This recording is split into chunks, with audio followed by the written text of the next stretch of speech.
Northside Jasper residents woke up to a power outage this morning. A missing Jasper teen has been found safe. And in sports, Kurt Gooksell has more on Alan Nass's upcoming induction into the Indiana Basketball Hall of Fame. Those stories and much more are coming up next here on 18 WJTS News.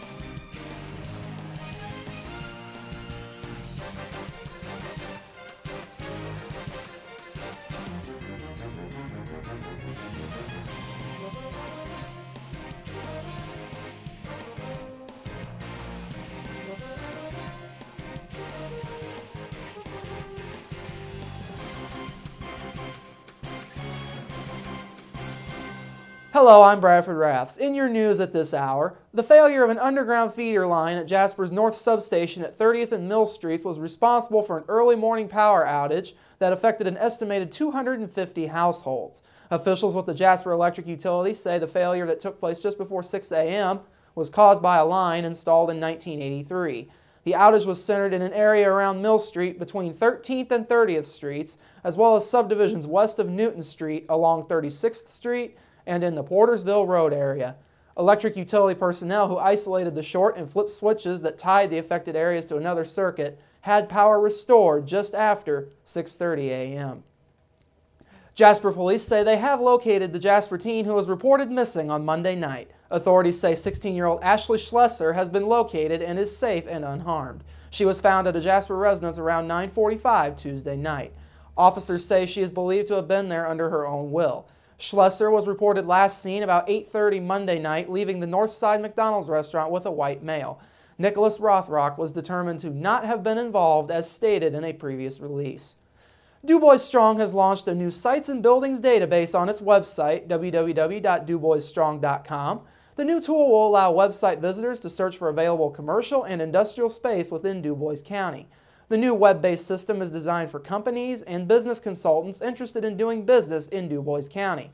The searchable and interactive database allows instantaneous reports to be generated on various sites and buildings based on user-specific criteria.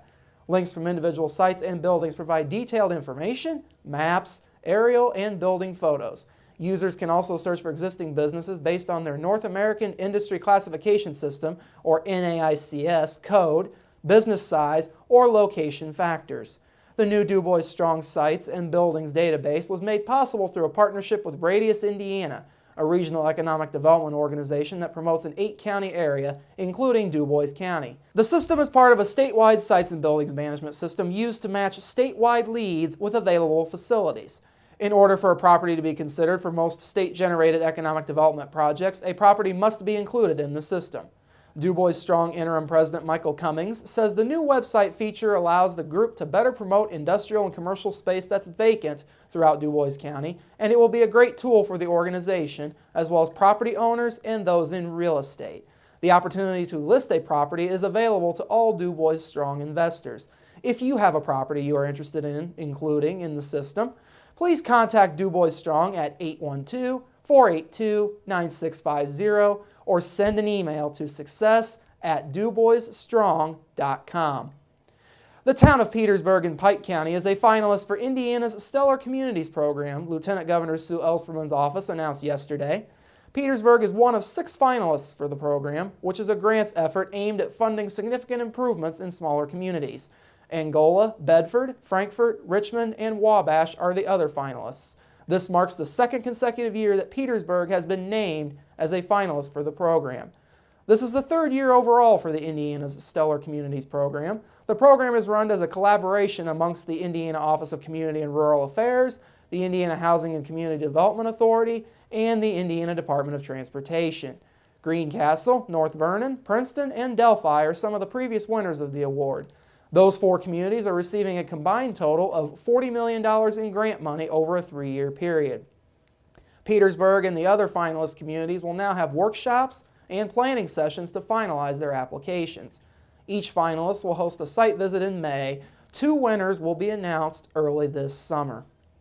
A business seminar on when to counsel and when to let them go will be presented at the Work One Southwest office at Vincennes University Jasper campus next Thursday, March 28th. The session is scheduled for 7:30 to 9 a.m. and will be led by Kathleen Lapicus, a human resources manager and consultant with Action HR Consulting in Evansville.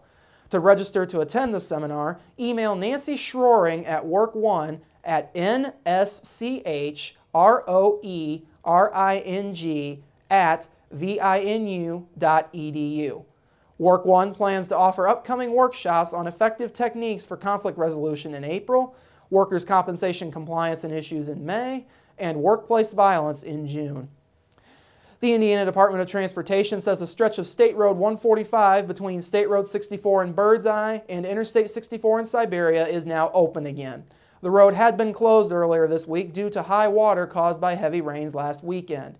A stretch of State Road 450 between US 50 at Shoals in Martin County to State Road 37 in Bedford remains closed due to high water. When encountering a flooded roadway, INDOT urges drivers to turn around and do not drive through standing water. According to the National Weather Service, most flooding deaths occur in automobiles. 6 inches of standing water is enough to cause passenger cars to stall, and a foot of water will float many vehicles, including trucks and SUVs. For the latest in road conditions, please visit www.trafficwise.in.gov.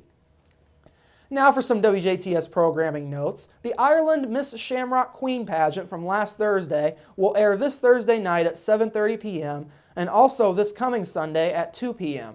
The St. Patrick's Day Parade, which will take place this Sunday at 1 p.m. due to a weather cancellation last weekend, will air next Thursday at 7:30 p.m. and Sunday, March 31st at 2 p.m. All aforementioned times are Eastern Time. Check your local listings. Coming up after the break, a potential rain-snow mixture is in the future. More on that in your local forecast, followed by Kurt Duxell with sports and Inform featuring Tiger Cubs Cub Scout Pack 183 of Precious Blood School. That's all up next on 18 WJTS News. Local people watching local people.